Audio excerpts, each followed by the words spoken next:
अस्सलाम वालेकुम दोस्तों, ये इम्पॉर्टेंट वीडियो उन बच्चों के लिए बना रहा हूँ जो बच्चे सिंध पब्लिक सर्विस कमीशन की रिपीटेडली प्रिपरेशन कर रहे हैं। मुख्तलिफ जॉब्स की बच्चे तैयारी करते आ रहे हैं, पढ़ते हैं, हर चीज़ पढ़ते हैं, कोशिश करते हैं कि कोई ना कोई जॉब लग जाए। आज वाली वीडियो में मैं आपके साथ एक लेटर शेयर करूँगा जो सिंध पब्लिक सर्विस कमीशन में वैसे भी धड़ाधड़ जॉब्स आ रही हैं। सिर्फ आपको सही से तैयारी करनी होती है। तैयारी करने के बाद टेस्ट दें। जैसे मैंने कल आपको कुछ लेटर्स दिखाए थे जो मैं इंटरव्यू दे चुका हूँ। हमने भी बहुत ज़्यादा एफ़र्ट्स किए हैं। फेडरल में, सिंध में, नेवी में, पुलिस डिपार्टमेंट में बहुत ज़्यादा जॉब्स कर चुके हैं। इसी तरह अगर आप मेहनत करेंगे ना सही डायरेक्शन में तो आपको नौकरी ज़रूर मिलेगी, ये मेरा मानना है। मेरिट है, उन लोगों के पीछे ना भागें जो बच्चे कहते हैं मेरिट नहीं है, खाम का पैसे ज़ाया करते हैं। हाँ, आपका पैसे ज़ाया तब होते हैं जब आप चालान भी पे करते हैं लेकिन मेहनत नहीं करते, सही डायरेक्शन से आप मेहनत नहीं करते। तो आप बेहतर है कि आप कोई बिज़नेस करें, क्योंकि अगर आपसे पढ़ना नहीं होता, आपको अगर समझना नहीं होता, बेहतर है कि बिज़नेस की तरफ तवज्जो दें, ना कि आप खाम का चालान भरें और टेस्ट में भी जाएं, प्रिपरेशन ना करें। तो मुझे लगता है कि ये फ़जूल है। तो अब मैं आपके साथ शेयर करता हूँ वो लेटर। अच्छा, यहाँ पे आ जाएं। ये देखें, ये डेट आपको नज़र आएगी ना, 17 अप्रैल है और creation of 2000 ASI investigation post है।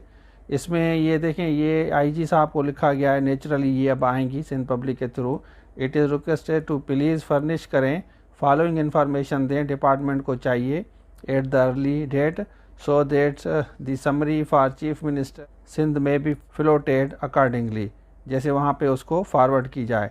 Total number of post ASI और सब इंस्पेक्टर की जो अवेलेबल हैं इस वक्त, जो सारी सिंध में ये पूछ रहे हैं।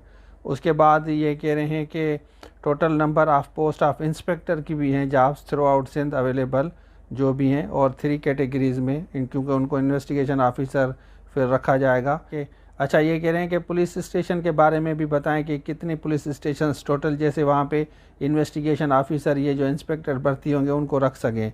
बाकी जो है लास्ट वाला आप ये देख लें कि इसमें ये कह रहे हैं कि 50% जो है ना हम अपॉइंट करेंगे वो डायरेक्ट होगी और 50% सिंध पब्लिक सर्विस कमीशन के थ्रू होंगी। इट मींस के 1000 वैकेंसीज़ आ रही हैं। तो 1000 वैकेंसीज़ एएसआई की बहुत ज़्यादा होती हैं और इंस्पेक्टर की भी ये कह रहे हैं। तो आप सही से मेहनत करें, स्ट्रगल करें। इसमें इंग्लिश ऐसे होता है और सिंधी ऐसे, उर्दू ऐसे, जनरल नॉलेज आपके पास आता है।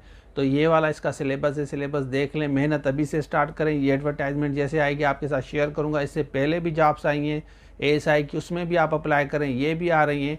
तो मेरे ख्याल में आप लोगों के लिए बेहतर हो जाएगा। इंशाल्लाह जॉब आपकी सिक्योर होगी। इसमें गर्ल्स भी कर सकती हैं, आगे जाके आप एडमिनिस्ट्रेटिव जॉब्स भी कर सकती हैं। अगर किसी ऑफिस वगैरह में आपको मिल सकती है, फिर वहाँ पे आप आराम से जॉब कर सकती हैं। अगर फील्ड वर्क आपको पसंद नहीं है तो ये बेहतर जॉब से गर्ल्स भी कर सकती। तो इसके लिए आप अप्लाई करें। अगर इसका कोर्स चाहिए, इस वक्त आपको ऐसे वगैरह मिलेंगे, उसका आप तैयारी कर लें।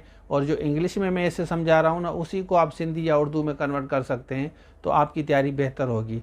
बाकी अगर आपने म्यूनसिपल टाउन ऑफिसर में जो जीके पढ़ा है, लिया है, तो अब आपकी इसका जो जीके है वो लेने की ज़रूरत नहीं पड़ेगी। बाकी जो बच्चे सब्जेक्ट की, स्पेशलिस्ट की, एसएसटी की, म्यूनसिपल टाउन ऑफिसर की तैयारी कर रहे हैं, वो पूरा कोर्स अवेलेबल है, आप ले सकते हैं। तो ये था आज के लिए। Thank you so much. अल्लाह हाफिज़। और IBS TS हो, BPS 5 to 15, municipal town officer हो, आपका लेक्चरर हो, ऐसे राइटिंग हो, पिरसी राइटिंग हो, या जूम लाइव क्लासेस इंग्लिश के लेने हैं, तो आप इस नंबर पर